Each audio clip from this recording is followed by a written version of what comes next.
Une des premières peurs qu'on a quand on veut perdre du poids, c'est de perdre en même temps tout son muscle. Avec cette vidéo, tu verras quelles sont les grandes erreurs que la plupart des personnes font et que faire concrètement pour les éviter. Dans une dizaine de minutes, tu auras gagné un temps d'avance sur tout le monde et en plus, tu auras des conseils à appliquer dès aujourd'hui dans ta routine d'entraînement et d'alimentation. Je me présente rapidement pour commencer. Moi, c'est Axel. Il faut savoir qu'avant, j'étais pas du tout sportive. J'avais une alimentation vraiment catastrophique.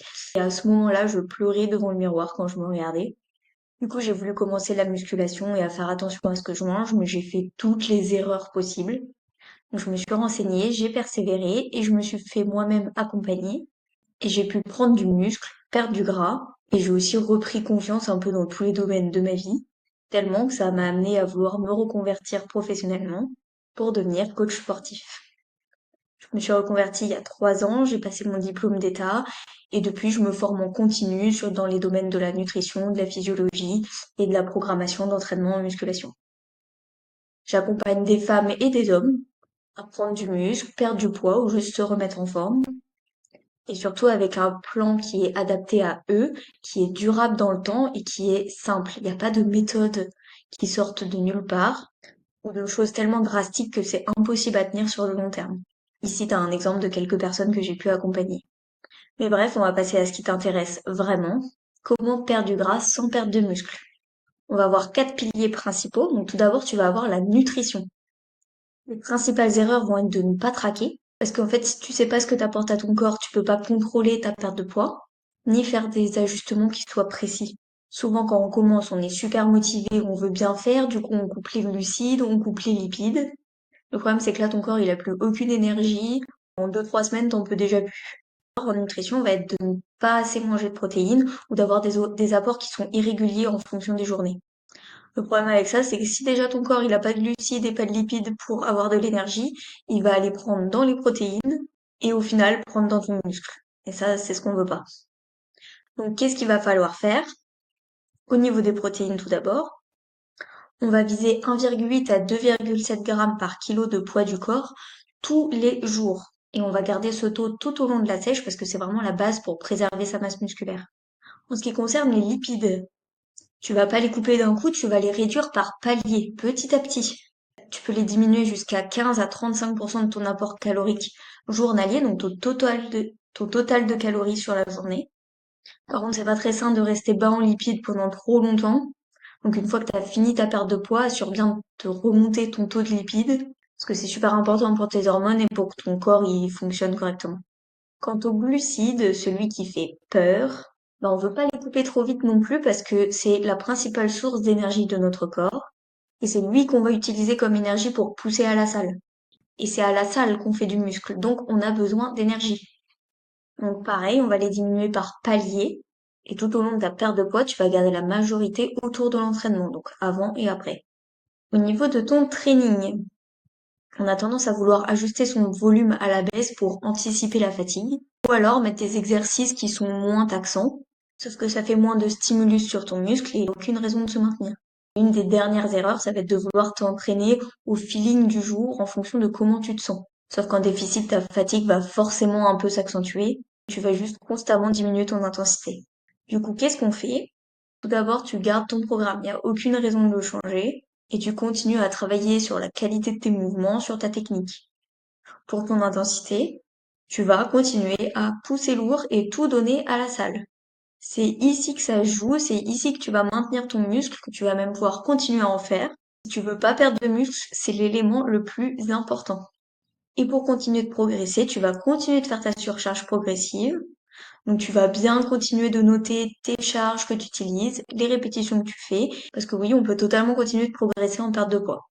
En ce qui concerne ton NEAT, le NEAT, c'est toutes les dépenses inconscientes qu'on fait au quotidien. Bouger, se lever, tous les petits gestes comme ça du quotidien. En déficit, ton corps reçoit moins d'énergie, donc il va avoir envie de s'économiser. Donc il va réduire toutes ces petites dépenses inconscientes. Et tu vas donc bouger moins sans t'en rendre compte. Ça, on peut pas vraiment le traquer directement, donc ce sur quoi on va jouer, c'est sur les pas qu'on fait tous les jours.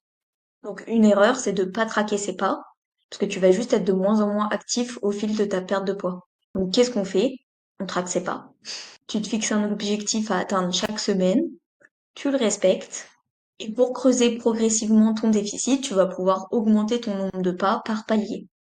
Le dernier pilier sur lequel on va jouer, c'est le cardio. Et là, on pense des fois à tort que le cardio, ça va être l'élément le plus important pour la perte de poids. Mais non, l'élément le plus important, c'est d'être en déficit calorique. Donc, c'est la nutrition. Donc, en voulant tout miser dessus, on va le placer avant sa séance de musculation. Sauf que nous, on veut garder du muscle. Donc, c'est notre séance de musculation qui est la plus importante. Donc, c'est là où on veut avoir le plus d'énergie. Si on met du cardio avant, on aura forcément moins d'énergie pour notre séance. Et quand on fait son cardio, le risque, c'est de pas mettre assez d'intensité.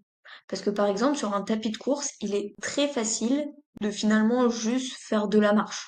Donc, qu'est-ce qu'on fait? On fait toujours sa séance de cardio après la musculation. On y met de l'intensité. Le cardio, c'est pas une balade. Tu peux viser entre 130 et 150 BPM, noté sur la machine.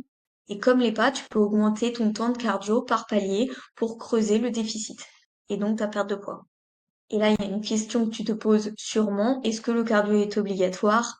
Non, mais c'est vrai qu'il va être d'une grande aide parce qu'il va te permettre de plus de te dépenser, donc tu vas pouvoir manger plus. Il n'y a plus besoin de démontrer à quel point c'est hyper important pour la santé cardiovasculaire. Et c'est aussi plus intense que des pas, donc ça te prendra moins de temps. Ce sont les 4 piliers principaux, mais il y a quand même certaines choses que je veux pas que tu négliges. Tout d'abord, tu vas avoir ta récupération. Tu vas devoir faire attention à bien rester hydraté, parce qu'être déshydraté, ça pourrait augmenter ta faim, ta fatigue, baisser tes performances, et ça pourrait te créer des variations de poids. Le sommeil, il revient tout le temps celui-ci, mais il est trop important. J'aurais même dû le mettre en premier. Parce qu'avoir un sommeil irrégulier, ça va accentuer ta fatigue, augmenter ta faim. Donc assure-toi d'avoir un sommeil le plus régulier possible, avec des heures de coucher et de lever les plus régulières possibles. L'idée, c'est pas d'éliminer toutes les sources de stress parce que c'est pas possible, mais c'est d'apprendre à le gérer. Tu peux faire de la cohérence cardiaque ou d'autres exercices de respiration, de la marche, des activités de détente, à toi de trouver ce qui te correspond. Et ton mindset, parce que oui, une perte de gras, c'est pas facile. Il va y avoir des fluctuations de poids, de performance, de fatigue. C'est normal, donc il faut pas paniquer tout de suite devant ça et faire des ajustements directement. Quand tu as des fluctuations ou des stagnations, attends toujours 3 semaines avant de faire des ajustements. Prends ton temps et sache que ce sera jamais parfait, il y aura forcément des imprévus, et c'est normal. Au fil de ta sèche, tu auras probablement l'impression de perdre du muscle visuellement. C'est normal parce que les glucides attirent de l'eau dans tes muscles, et avec ton déficit, tu vas réduire les glucides. Donc tu vas réduire l'eau dans tes muscles. Ils vont paraître plus plats. Mais c'est qu'une impression, ça va revenir dès que tu vas augmenter les calories, donc c'est normal.